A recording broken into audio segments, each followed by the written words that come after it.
So I want to talk about motivation, feelings, and emotions. If you've ever had someone bring you down to their level where you're no longer inspired or motivated to do things that you like or love or need to do, this is the video for you. As an overview, this is how the video is going to go. At first, I'll talk about the theory of motivation, that what I've learned in this book, why motivating people doesn't work and what does. If you don't care about the theory, you don't want to listen to all that, skip ahead. After the theory, I'll cover the practical things, stories that I've experienced just in these past couple days, applying the theory, right? Applying the strategies in this book. So if you don't care about the theory and all you want to hear are the stories and the things I've done and my feedback, skip ahead to the next section. Okay, so let's cover the theory of motivation that is in this book by Susan Fowler. She has this idea that motivation, everyone's motivated. There is no high motivation, low motivation. Oh, they're lazy, they're unmotivated, they don't want to go anywhere with their life. What's important is what's the quality of their motivation? What's the source of their motivation? Okay, so Susan Fowler and the people that she's worked with try to break down the quality and sources of motivation into two groups, suboptimal and optimal. Give me a sec, I'll write them down. Okay, so for the suboptimal motivational outlooks, these are like the junk food, right? It can get you there. You can be motivated, but it's not good long term. So we have disinterested, external, and imposed. Disinterested motivational outlook, you just don't care. You feel like you're gaining no value from whatever's going on, from that meeting or from your boss asking you to work on this deck or get on that project or make that phone call. You feel like it adds no value to your life. So that's the lowest of the low. That's as low as it gets. The next one up is an external motivational outlook. Money, a promotion, recognition, any of these things that have not, they have to do with you, but it's not intrinsic to you. It doesn't say anything about you as a person. So maybe you feel like you have an elevated status, right? Because you got that corner office, or because you got the promotion, or they gave you extra money, right? It's better, but it's still junk food, not sustainable, not good long term. The imposed outlook. This is the coercion. This is the fear tactic. This is making someone feel like they're not in charge, right? They're not autonomous, and you're forcing them to do something. Do not do this if you are a leader. Try to shift their outlook. Do not force them, right? People need to feel like they're autonomous. So those are the three suboptimal. Let's do the optimal. Let me write them down. Okay, here are the three optimal motivational outlooks. First, we have aligned, then inherent, and then integrated. Okay, so my bad. For the aligned optimal motivational outlook, you are able to link the task that you are being asked to do to a significant value of yours. You might value learning. You might value teamwork. You might value craftsmanship, doing a job well for the sake of doing the job well. You have any value, something that you truly value. If you're able to identify that value in that task, you will have an aligned motivational outlook, and that would be good, right? That's sustainable long term. I value learning, so I'll take on that new task that I haven't done before because it's an opportunity for me to grow and learn and gain something new, right? Pretty straightforward there. For the inherent motivational outlook, there's something in your nature, innate to you, that just vibes with doing that task. I'll give you an example. I love playing chess. I love studying chess. I love doing chess puzzles. If I had a coach that was asking me to do stuff with chess, it wouldn't be hard for them to get me to do it because I already want to. Finally, we have the integrated motivational outlook. In this outlook, you are able to align the task with your life's purpose, right? So that is as deep as it gets, right? That is as motivationally charged as you can be, right? To be a servant leader, to further science, to cure this, cure that. If your task is, if you're able to have this integrated outlook where your life's purpose perfectly matches with the task at hand, no stopping you. Game over. We have the three suboptimal. We have the three optimal. How do you bridge the gap? How do you get from over here to over here? Let me write it down. So to bridge the gap between suboptimal and optimal, you need to have your psychological needs met. What are your three psychological needs? According to the book, who knows? Your autonomy, your relatedness, and your competence. Autonomy. Do I feel like I'm in charge of myself? relatedness. Do I feel like I'm a part of a group, that I belong, that I have relationships in this thing, or am I just alone? Competence. Do I feel like I know how to do this thing, and can I do it often? Can I do it well? Can I do it right?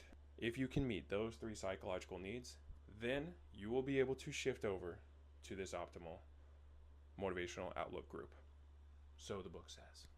So this is the theory of the book, and I could be wrong, I could be butchering this, but I feel like I've done a good adaptation of what's in the book. Check out the book yourself if you want to learn more, or if you disagree, or if you've already read the book, let me know where I've gone wrong or where I've misunderstood something.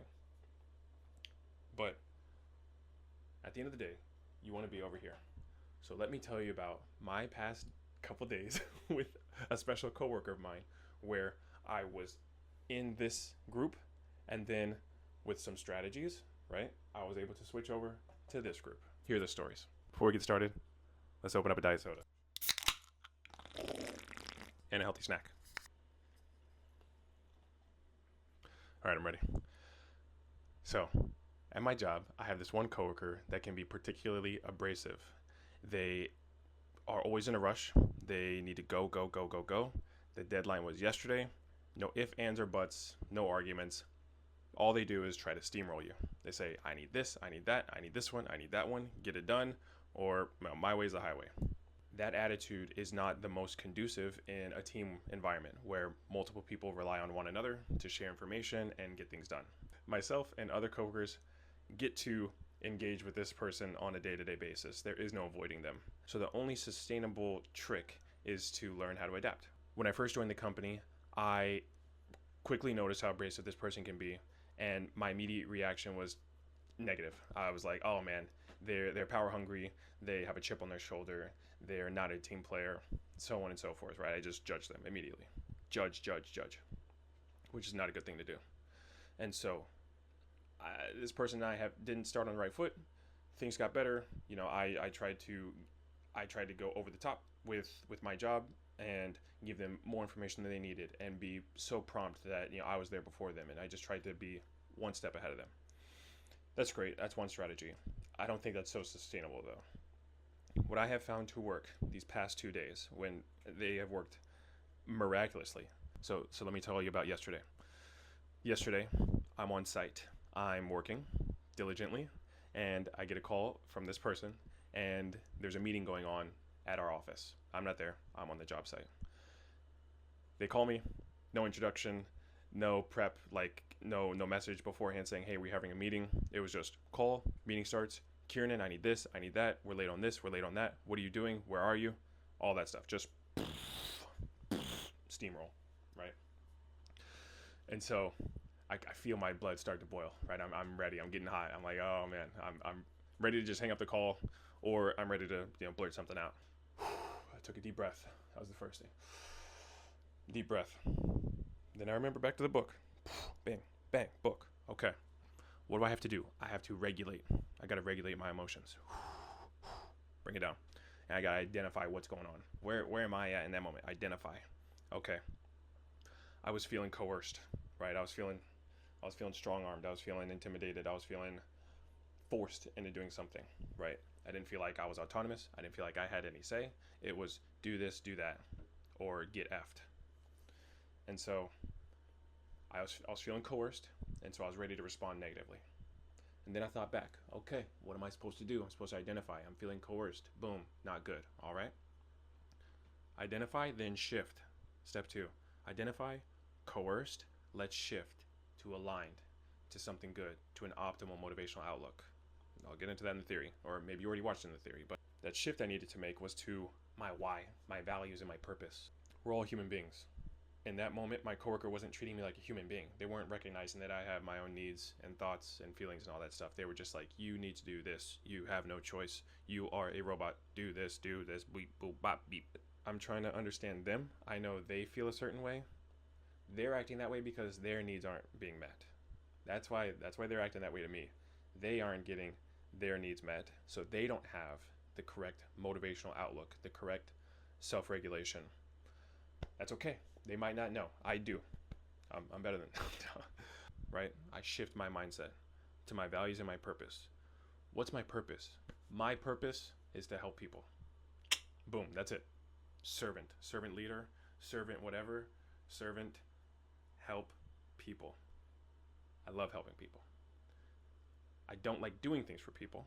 There's a difference. I love helping people. Okay, that's my purpose. How do I shift from being coerced to something to the negativity to realigning myself to my purpose? I'm on the client side. I see what needs to be done. I see the project. I know the deadlines. I'm here to help the client get an audiovisual system that they paid for, that they wanted. That's my job. So when my coworker is doing this, that's all I can think about. What do they need? I'm not hearing this. I'm looking, I see the client walk in. I'm like, how can I help the client get what they need? Okay. So I identified how I was feeling. A lot of this.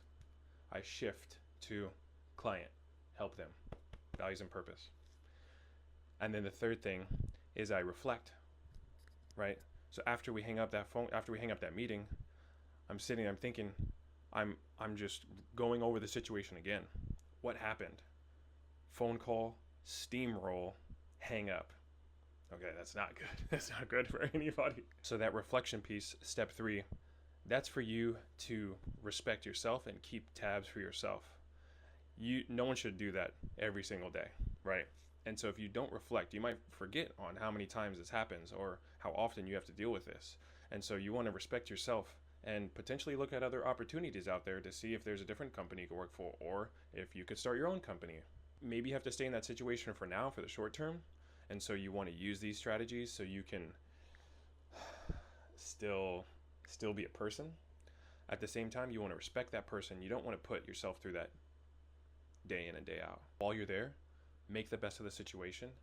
Have an optimal motivational outlook. At the same time, see what else is out there. There's probably better. There could be companies where the leaders are aware of these things and they won't treat you like that. So that was yesterday. I felt great. Left work, I felt great. High motivation. I did the things I needed to do. I went to the gym. I read. I ate well. Got my sleep. Did all the things I needed to do. Today, same day. No, different day, but today, as I'm making this video, same day. Same coworker. I'm going to another client site. I'm a little bit late. Admittedly, that I'm late, right? I made a mistake. I arrived late. I was supposed to be there at 1:30. I got there at 1:44. I'm 14 minutes late. I owned up to it. Hey, I'm late. Let's get started. So it's coworker X and another coworker of mine that I like, that's very knowledgeable, that we get along well. So it's that coworker and then me and another person. Me and the other person are actually working on the problem. Okay. We're on the phone with tech support. They're assisting us. We're getting it done. We do an amazing job with the help of tech support. We get as much as physically possible done today. Couldn't do any more in the allotted time, even though we're 15 minutes late. So everyone has to go back to the same job site tomorrow.